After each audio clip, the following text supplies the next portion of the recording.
Happy Tuesday, and welcome to Freewave TV.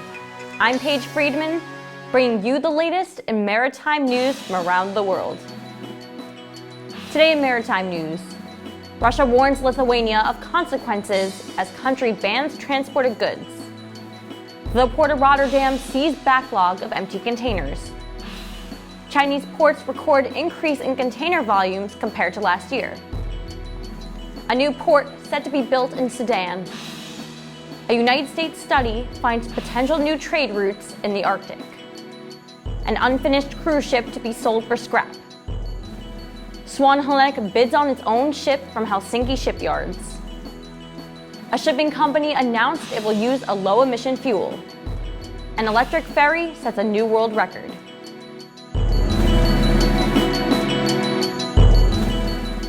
The European Union has stood by Lithuania as the country recently banned the rail transport of some goods to the Russian territory of Kaliningrad.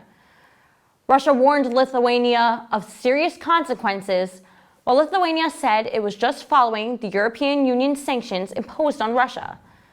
On Tuesday, one of Russian President Vladimir Putin's closest supporters told Lithuania that if the flow of European Union sanctioned products to Kaliningrad was halted, the residents of NATO and European Union would suffer. At the Port of Rotterdam, empty container boxes vital to Asia's exporters are getting stuck as the port experiences a backlog of undelivered goods.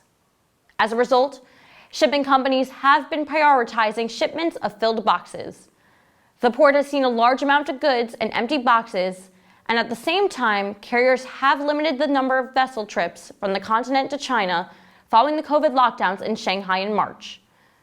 A logistics firm said that even though the restrictions in Shanghai have been lifted, shortages of vessels and delays at European ports are forcing export goods to vie for space on ships headed to China with empty containers, which would add more disruption in Asia. In China, 8 of its major ports have seen an increase in container volumes during the last part of May. Year on year, the port saw an 8.5% increase. The port of Shenzhen had one of the most significant spikes up, as it reported a 60% growth rate. Meanwhile, Shanghai has been getting back to factory production, and compared to last year, its volumes have grown 0.8%, and its average daily handling volume grew 4.7% when comparing it to mid-May. At the 3 major ports on the Yangtze River, Nanjing, Wuhan, and Chongqing, cargo throughput and container volume rose to 3% and 46.1% at the end of May. The United Arab Emirates is going to construct a new Red Sea port in Sudan. Abu Dhabi Ports has partnered up with local conglomerate DAL Group to build the port as part of a $6 billion investment deal. The new port will be able to operate different types of cargoes, and it will feature a free trade zone. The port will also be a welcome additional maritime outlet for the country, as the Port of Sudan has been dealing with congestion. In other news, a new study conducted by researchers from Brown and Maine universities in the United States have found that over the next few decades, there will be a large opening up of traffic in the Arctic. Their research showed how areas in the Arctic that are normally covered in ice all year are warming so fast that they will be ice-free for a few months on end.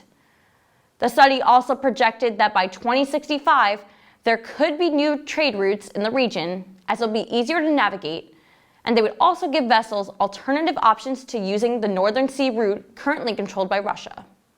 There seems to be no interested buyers for a large unfinished cruise ship, and now it may have to be sold for scrap. The Global Dream 2 was being built at MV Werften shipyards for Dream Cruises.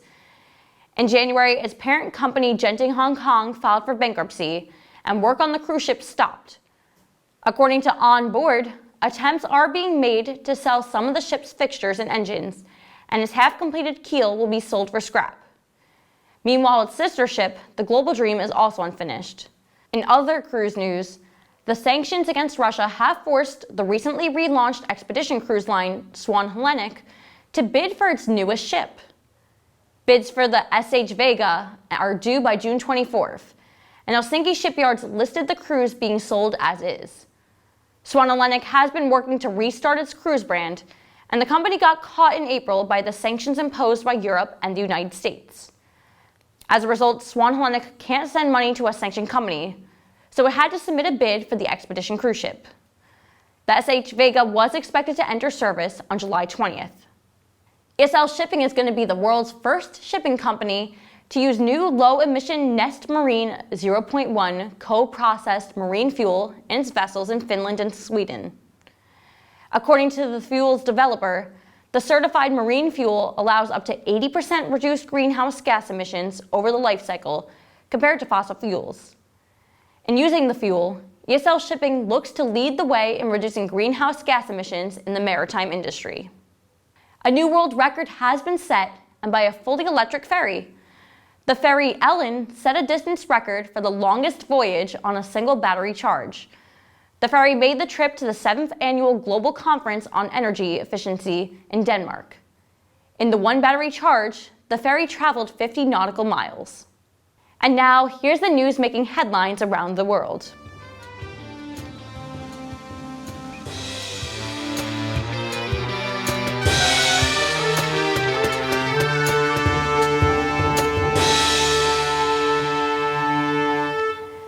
The Security Service of Ukraine announced on Tuesday that Ukraine had detained an unnamed senior government official and a business leader. The two are suspected of being co-conspirators in an alleged Russian spy network. Although neither of the detained has been named, they were identified as a senior official in the Secretariat of the Cabinet of Ministers and a department head at the Chamber of Commerce and Industry.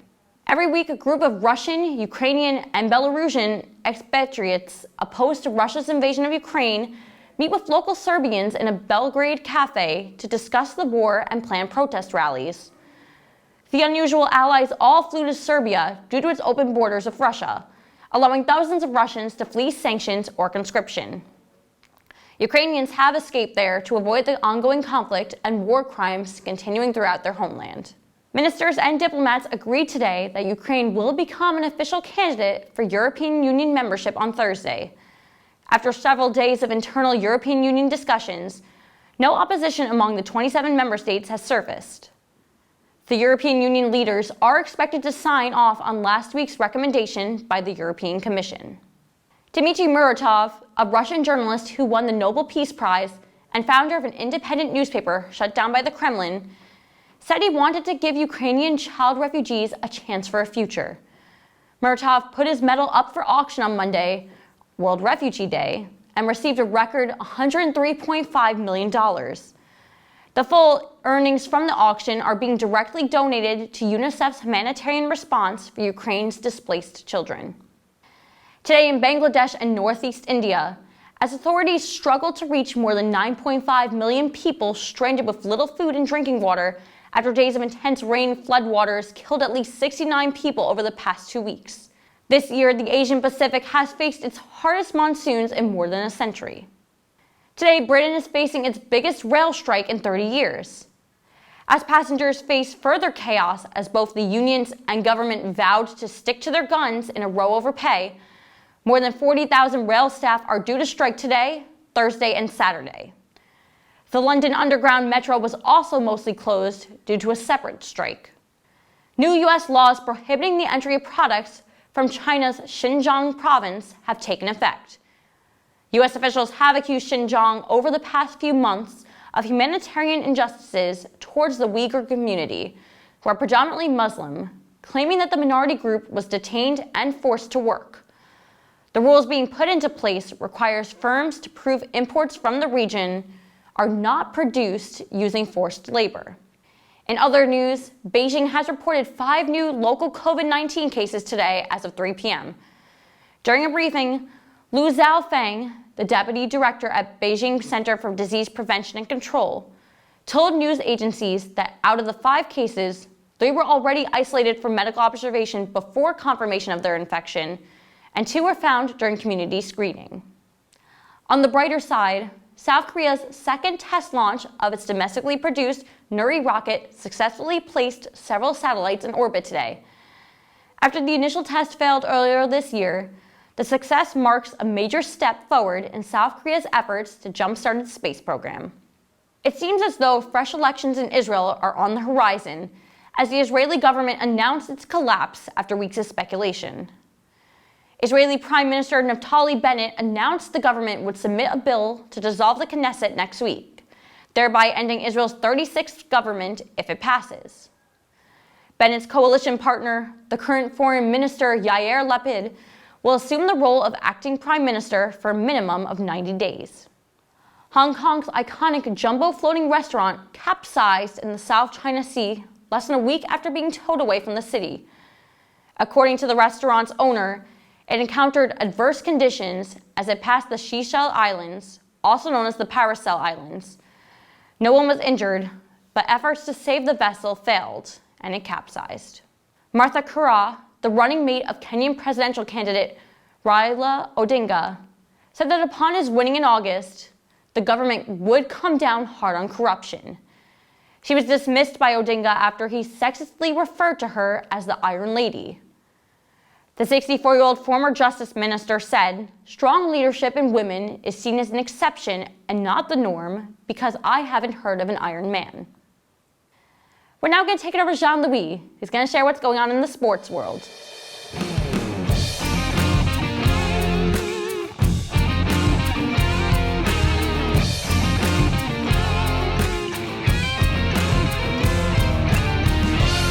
Ladies and gentlemen, welcome back to another edition of Freewave TV. I am, as always, Jean-Louis, and from the States to across the pond, here are your sports stories of today. The struggle for the LGBT community continues in the world of sports. The International Rugby League has announced that transgender athletes will be banned from competition. The competitions include October's World Cup games that will happen later on this year. The news comes after Sunday's release that FINA banned athletes who went through male puberty. The IRL states that the move balances the individual's right to participate against perceived risk to other participants. Now, USMNT star Megan Rapinoe called them bans monstrous, explaining that we're talking about people's lives. We're talking about the entire state government coming down on one child in some states, 3 children in some states. They're committing suicide because they are being told that they are gross and evil, and sinful, and they can't play sports with their friends that they grew up with. Now, by contrast, Michael Phelps, an Olympic swimmer in his own right, indicated that he feels inclusion is necessary for all. Allowing transgenders to compete in unisex competition, however, is the equivalent to doping. Now, reasonable or not, it is quite the tug of war for not only transgender athletes, but for LGBT community members entirely. It serves as a cautionary tale, just as for the likes of Britain's double Olympic champion Kelly Holmes, who just recently on Sunday came out as gay in a recent interview. One revealed that she withheld her sexuality due to her time in the military, fearing sanctions in kind.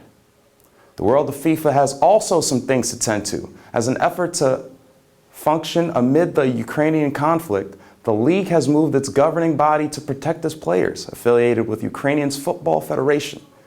The league has taken lengths, including building in clauses that will suspend players' contracts if their returns are delayed. The country is involved with Russia following their invasion in February, leading into many businesses and leagues to be compromised. Brooks Koepka joins Phil Mickelson, Dustin Johnson, and other notable stars to lead the PGA Tour for the LIV tournament. The 4-time major champ enters as the number 19th best in the world, recovering from injury. Currently in the world of cricket, Sri Lanka and Australia are duking it out once again. As Sri Lanka currently leading the series 2-1, they are down against Australia with 154 runs and 29 overs to win for the Aussies. In the land of hockey, the Stanley Cup Finals is on and popping. Game 3, the Tampa Bay Lightning and the Colorado Avalanche duked it out, where the home team, Tampa Bay Lightning, rebounded at home, trimming down the deficit 1-2 in the series. Game 4 starts tomorrow at 8. Now, yesterday's MLB games were on tap, as many teams were on display, as the Pirates took down the Cubs 12-1, the Braves beat the Giants 2-1, the Marlins got beat down by the Mets, and the biggest win of the year so far has been the Yankees taking down the Rays, being the first to 50 wins this season. The Yanks continue that series tonight against the Rays at 7. Stay tuned. In the NBA, all eyes are on the NBA draft. This Thursday night, we're going to see new draft prospects coming into the league, And one team in particular that is looking to trade up is the New York Knicks. Currently at the 11th place, they're looking to trade up to the number 4. Or currently led by Sacramento Kings, they're looking to potentially move on and upgrade their prospects. Another thing that the New York Knicks are looking into is a potential point guard. As Kyrie Irving, currently at a standstill with the Brooklyn Nets, is eyeing different teams given his representatives, as Los Angeles Lakers and the New York Knicks are landing as potential targets for the point guard. Now, no word has been said with the representatives in those particular teams, but as time goes on, we may see what may happen. For more on this and all things Free Wave, check us out on our website. Otherwise, it's your boy Jean-Louis. Take care.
That's all we have for today. For more detailed news, you can visit our website, www.freewavetv.com. On behalf of all of us here at Freewave TV, thanks for watching, and we'll see you our next newscast on Thursday.